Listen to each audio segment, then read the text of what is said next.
Praise the Lord. Greetings to you all in the name of our Lord and Savior Jesus Christ. Today's Bible verse, the Gospel according to St. Mark, chapter 11, verse 13. He saw in the distance a fig tree covered with leaves, so he went to see if he could find any figs on it. ಮಾರ್ಕನು ಬರೆದ ಸುವಾರ್ತೆ 11ನೇ ಅಧ್ಯಾಯ 13ನೇ ವಚನ. ಎಲೆ ಬಿಟ್ಟಿದ್ದ ಒಂದು ಅಂಜೂರದ ಮರವನ್ನು ದೂರದಲ್ಲಿ ಕಂಡು ಅದರಲ್ಲಿ ತನಗೇನಾದರೂ ಹಣ್ಣು ಸಿಕ್ಕೀತೆಂದು ಅಲ್ಲಿಗೆ ಹೋದನು. ಇಲ್ಲಿ ಯೇಸು ಸ್ವಾಮಿಯವರು ಒಂದು ದಿವಸ ಬೆತ್ಯಾನ್ಯವನ್ನು ಬಿಟ್ಟು ಬರುತ್ತಿರುವಾಗ ಆತನಿಗೆ ಹಸಿವಾಯಿತು ಎಂಬುದಾಗಿ ನೋಡುತ್ತೇವೆ. ನಮ್ಮ ಯೇಸು ಸ್ವಾಮಿ ರಾಜಾದಿರಾಜನು, ಇಡೀ ಸೃಷ್ಟಿಯೆಲ್ಲ ಆತನದು. ಆತನು ಹಸಿದವರಿಗೆ ಉಣಬಡಿಸಿದ್ದಾರೆ, ಬಾಯಾರಿದವರಿಗೆ ನೀರನ್ನು ಕೊಟ್ಟಿದ್ದಾರೆ. ಆದರೆ ಇಲ್ಲಿ ಆತನಿಗೆ ಹಸಿವೆಯಾಗಿದೆ. ಆಗ ಹಸಿವೆಯಾದಾಗ ಆತನು ಒಂದು ಮರವನ್ನು ನೋಡುತ್ತಾರೆ. ಅದು ದೂರದಲ್ಲಿ ಇತ್ತು. ಆ ಮರದ ತುಂಬ ಎಲ್ಲ ಎಲೆಗಳು ಬಿಟ್ಟಿದ್ದವು. ಆಗ ನಮ್ಮ ಸ್ವಾಮಿಯವರು, ನಾನು ಆ ಮರದ ಹತ್ತಿರ ಹೋದರೆ ಅಲ್ಲಿ ಆ ಮರದಲ್ಲಿ ನನಗೆ ಏನಾದರೂ ಸಿಗಬಹುದು, ಅಂದರೆ ಹಣ್ಣು ಸಿಗಬಹುದು ಎಂಬುದಾಗಿ ಭಾವಿಸಿ ಅಲ್ಲಿಗೆ ಹೋಗುತ್ತಾರೆ. ಆದರೆ ಅಲ್ಲಿಗೆ ಹೋದ ಮೇಲೆ ಗೊತ್ತಾಗುತ್ತದೆ ಅದರಲ್ಲಿ ಹಣ್ಣು ಇರಲಿಲ್ಲ. ಹಸಿವಿನಿಂದ ಬಂದಿರತಕ್ಕಂಥ ನಮ್ಮ ಯೇಸು ಸ್ವಾಮಿಗೆ ಅಲ್ಲಿ ಹಸಿವು ತೀರಲಿಲ್ಲ. ಆ ಮರದಲ್ಲಿ ಒಂದು ಫಲ ಕೂಡ ಇರಲಿಲ್ಲ. ಎಲೆಗಳನ್ನು ಮಾತ್ರ ನೋಡಿ ನಮ್ಮ ಯೇಸು ಸ್ವಾಮಿ ಅಲ್ಲಿ ಹಣ್ಣು ಸಿಗಬಹುದು ಎಂಬುದಾಗಿ ಭಾವಿಸಿದರು.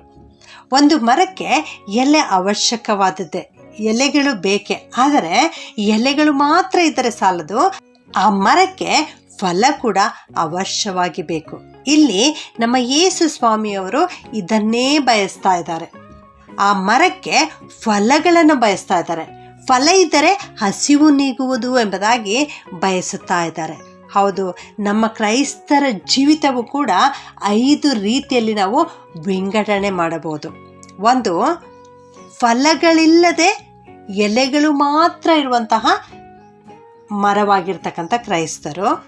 ಎರಡನೆಯದಾಗಿ ತನಗಾಗಿ ಮಾತ್ರ ಫಲ ಕೊಡುವಂತಹ ಕ್ರೈಸ್ತರು. ಮೂರನೆಯದಾಗಿ ಕಹಿಯಾದ ಫಲವನ್ನು ಕೊಡುವಂತಹ ಕ್ರೈಸ್ತರು. ನಾಲ್ಕನೆಯದಾಗಿ ಹುಳಿಯಾದ ಫಲಗಳನ್ನು ಕೊಡುವಂತಹ ಕ್ರೈಸ್ತರು. ಐದನೆಯದಾಗಿ ಒಳ್ಳೆಯ ಫಲಗಳನ್ನು ಹೇರಳವಾಗಿ ತುಂಬಿ ಹೊರಸೂಸುವಂತಹ ಕ್ರೈಸ್ತರು. ನಾವು ಯಾವ ವಿಧದ ಕ್ರೈಸ್ತರಾಗಿದ್ದೇವೆ? ನಮ್ಮನ್ನು ನಾವು ಪರೀಕ್ಷೆ ಮಾಡಿಕೊಳ್ಳೋಣ. ಅಲ್ಲಿ ಅಂದು ಯೇಸು ಸ್ವಾಮಿ ಒಂದು ಮರವನ್ನು ದೂರದಲ್ಲಿ ಕಂಡರು ಎಂದರೆ ಆ ಮರ ನಾನು ನೀನು ಆಗಿದ್ದೇವೆ. ನಮ್ಮನ್ನು ಯೇಸು ಸ್ವಾಮಿ ದೂರದಲ್ಲಿ ಕಂಡು ನಮ್ಮ ಬಳಿಗೆ ಬರುತ್ತಾ ಇದ್ದಾರೆ, ನಮ್ಮ ಬಳಿಗೆ ಬಂದಿದ್ದಾರೆ. ಆಗ ನಾವು ಎಂಥ ಫಲವನ್ನು ಕೊಡ್ತಾ ಇದ್ದೇವೆ? ನಮ್ಮಲ್ಲಿ ಬರೀ ಎಲೆಗಳು ಮಾತ್ರ ಇವೆಯಾ? ಅಥವಾ ಆ ಫಲ ಇದ್ದರೂ ನಮ್ಮನ್ನು ನಾವು ಮಾತ್ರ ಅನುಭವಿಸ್ತಾ ಇದ್ದೀವಾ? ನಮ್ಮಿಂದ ಇತರರಿಗೆ ಸಹಾಯವಾಗುತ್ತಾ ಇಲ್ಲವಾ? ಅಥವಾ ನಾವು ಇತರರಿಗೆ ಯಾವಾಗಲೂ ಕಹಿಯಾದ ಮಾತುಗಳನ್ನು ಆಡುವವರು, ನಮ್ಮಿಂದ ಇತರರು ತೊಂದರೆಯನ್ನು ಅನುಭವಿಸುವಂಥದ್ದು, ನಮ್ಮಿಂದ ಇತರರಿಗೆ ಸಮಸ್ಯೆ ಆಗುವಂಥದ್ದು, ಇಂಥ ಜೀವಿತ ನಮ್ಮದಾಗಿದೆಯಾ? ಮತ್ತು ಯಾವಾಗಲೂ ಹುಳಿಯಾದ ಫಲಗಳನ್ನು ಕೊಡುವಂಥ ಮರ ಎಂದರೆ ಯಾವಾಗಲೂ ಇತರರ ಜೀವಿತದಲ್ಲಿ ನಾವು ತಪ್ಪನ್ನು ಎಣಿಸುವಂಥದ್ದು, ಅವರ ಜೀವಿತದಲ್ಲಿ ಹುಳಿ ಹಿಂಡುವಂಥದ್ದು, ಅವರ ಜೀವಿತದಲ್ಲಿ ಜಗಳವನ್ನು ಎಬ್ಬಿಸುವಂಥದ್ದು, ಇಂಥ ಕಾರ್ಯಗಳನ್ನು ಮಾಡುವಂಥವರು ನಾವಾಗಿದ್ದೇವಾ? ಅಥವಾ 5ನೆಯ ವಿಧದ ಕ್ರೈಸ್ತರಾಗಿರ್ತಕ್ಕಂಥ ಕ್ರೈಸ್ತರು ನಾವಾಗಿದ್ದೇವಾ? ನಾವು ಯಾವಾಗಲೂ ಒಳ್ಳೆಯ ಫಲವನ್ನು ಕೊಡುವಂಥ ಕ್ರೈಸ್ತರಾಗಿದ್ದೇವಾ? ನಮ್ಮಿಂದ ಫಲಗಳು ತುಂಬಿ ಹೊರಸೂಸುತ್ತಾ ಇವೆಯೇ? ಫಲಗಳಂದರೆ ದೇವರ ಆತ್ಮನ ಫಲಗಳು ನಮ್ಮಲ್ಲಿ ಇರಬೇಕು. ಅವು ಯಾವುವೆಂದರೆ ಪ್ರೀತಿ, ಸಂತೋಷ, ಸಮಾಧಾನ, ದೀರ್ಘಶಾಂತಿ, ದಯೆ, ಉಪಕಾರ, ನಂಬಿಕೆ, ಸಾಧುತ್ವ, ಕ್ಷಮೆದಮೆ, ಇಂಥ ಫಲಗಳು ನಮ್ಮಲ್ಲಿರಬೇಕು. ಇಲ್ಲಿ ಫಲ ಎಂದರೆ ಆತ್ಮೀಕವಾದ ಸಮೃದ್ಧಿಯನ್ನು ಸೂಚಿಸುವಂಥದ್ದಾಗಿದೆ ಪ್ರಿಯರೇ. ದೈವಿಕ ಸ್ವಭಾವಗಳು ನಮ್ಮಲ್ಲಿ ಇರಬೇಕು. ನಮ್ಮ ಯೇಸು ಕರ್ತನು ದೇವಾದಿದೇವನಾಗಿದ್ದಾನೆ, ಸರ್ವಶಕ್ತನಾಗಿದ್ದಾನೆ. ಆತನು ಬಯಸಿದರೆ ಆ ಮರಕ್ಕೆ ಆಗಲೇ ಫಲ ಕೊಡುವಂತೆ ಮಾಡುವಂಥವರಾಗಿದ್ದರು. ಅಂಥ ಶಕ್ತಿಯುಳ್ಳ ದೇವರು ನಮ್ಮ ಯೇಸು ಸ್ವಾಮಿಯಾಗಿದ್ದರು. ಆದರೆ ಇಲ್ಲಿ ಆತನು ಹಸಿದಿದ್ದನು, ಆತನಿಗೆ ಅಲ್ಲಿ ತೃಪ್ತಿಯಾಗಲಿಲ್ಲ. ಹಾಗೆಯೇ ನಮ್ಮ ಜೀವಿತದಲ್ಲಿಯೂ ಕೂಡ ನಮ್ಮಿಂದ ಆತನು ಅಪೇಕ್ಷಿಸುವಂಥದ್ದು ದೈವಿಕ ಫಲಗಳು. ಆ ಫಲಗಳು ನಮ್ಮಲ್ಲಿ ಕಾಣದೆ ಹೋದರೆ ಅಂದು ಆ ಅಂಜೂರದ ಮರ ನಮ್ಮ ಕ್ರಿಸ್ತನಿಗೆ ನಿರಾಶೆ ಪಡಿಸಿದ ಹಾಗೆ ನಾವು ಕೂಡ ಕ್ರಿಸ್ತನಿಗೆ ನಿರಾಶೆ ಮಾಡುವಂಥವರಾಗಿದ್ದೇವೆ. ಅದಕ್ಕಾಗಿ ಪ್ರಿಯರೇ, ಇವತ್ತೇ ನಾವು ಕ್ರಿಸ್ತನ ಬಳಿಗೆ ಬರೋಣ.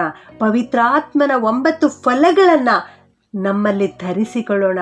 ಅಂಥ ಗುಣ ಸ್ವಭಾವಗಳು ಯಾವಾಗಲೂ ನಮ್ಮಿಂದ ಹೊರಸೂಸುವಂತಹ ಜೀವಿತವನ್ನು ನಾವು ಜೀವಿಸೋಣ. ಆಗ ಕ್ರಿಸ್ತನು ನಮ್ಮನ್ನು ದೂರದಲ್ಲಿ ಕಂಡು ನಮ್ಮ ಬಳಿಗೆ ಬರುವಾಗ ನಾವು ಫಲವನ್ನು ಕೊಡಲಿಕ್ಕೆ ಸಾಧ್ಯವಾಗುತ್ತದೆ. ಅದಕ್ಕಾಗಿ ನನ್ನ ಪ್ರಿಯ ದೇವಜನರೇ, ನಮ್ಮ ಜೀವಿತ ಯಾವಾಗಲೂ ಎಲೆಗಳಿಂದಲೂ ಫಲಗಳಿಂದಲೂ ಕೂಡಿದ್ದಾಗಿರುವಂತೆ ನೋಡಿಕೊಳ್ಳೋಣ. ಕ್ರಿಸ್ತನು ನಮ್ಮ ಬಳಿಗೆ ಬರುವಾಗ, ಆತನು ನಮ್ಮನ್ನು ಸಂಧಿಸಲಿಕ್ಕೆ ಬರುವಾಗ ನಾವು ಫಲ ಕೊಡುವಂತೆ ಸಿದ್ಧತೆ ಮಾಡಿಕೊಳ್ಳೋಣ, ಪ್ರಾರ್ಥನೆ ಮಾಡಿಕೊಳ್ಳೋಣ. ಪರಿಶುದ್ಧನಾದ ನಮ್ಮ ಪರಲೋಕದ ತಂದೆಯಾದ ದೇವರೇ, ನಿಮ್ಮನ್ನು ಕೊಂಡಾಡ್ತೇವೆ ಸ್ವಾಮಿ. ನೀವು ರಾಜಾದಿರಾಜನು, ನೀವು ಕರ್ತಾದಿಕರ್ತನು, ನೀವು ಸರ್ವಶಕ್ತನು, ಇಡೀ ಲೋಕವೆಲ್ಲ ನಿಮ್ಮದು ದೇವರೇ. ಅದಕ್ಕಾಗಿ ಸ್ತೋತ್ರ ಸ್ವಾಮಿ. ಅಂದು ಆ ಅಂಜೂರದ ಮರದ ಹತ್ತಿರ ಹೋಗಿ ಏನಾದರೂ ಸಿಕ್ಕೀತೆಂಬುದಾಗಿ ನೀವು ಹೋದಾಗ ಕರ್ತನೆ, ಅಲ್ಲಿ ಯಾವ ಹಣ್ಣೂ ಕೂಡ ಸಿಗಲಿಲ್ಲ ಸ್ವಾಮಿ. ನಮ್ಮಲ್ಲಿಯೂ ಕೂಡ ಅನೇಕರ ಜೀವಿತ ಇದೇ ಆಗಿದೆ ಸ್ವಾಮಿ. ನೀವು ನಮ್ಮ ಬಳಿಗೆ ಬರುವಾಗ ನಮ್ಮಲ್ಲಿ ಯಾವ ಫಲವಿಲ್ಲದಂತಹ ಜೀವಿತ ನಮ್ಮದಾಗಿದೆ ದೇವರೇ. ನಮ್ಮನ್ನು ಕ್ಷಮಿಸು ಇಂದಿನಿಂದ ದೇವರೇ. ಪವಿತ್ರಾತ್ಮನ 9 ಫಲಗಳನ್ನು ನಾವು ನಮ್ಮಲ್ಲಿ ಧರಿಸಿಕೊಂಡು ತುಂಬಿ ಹೊರಸೂಸಲಿಕ್ಕಾಗುವಂತೆ ನಮಗೆ ಕೃಪೆ ಮಾಡು ಸ್ವಾಮಿ.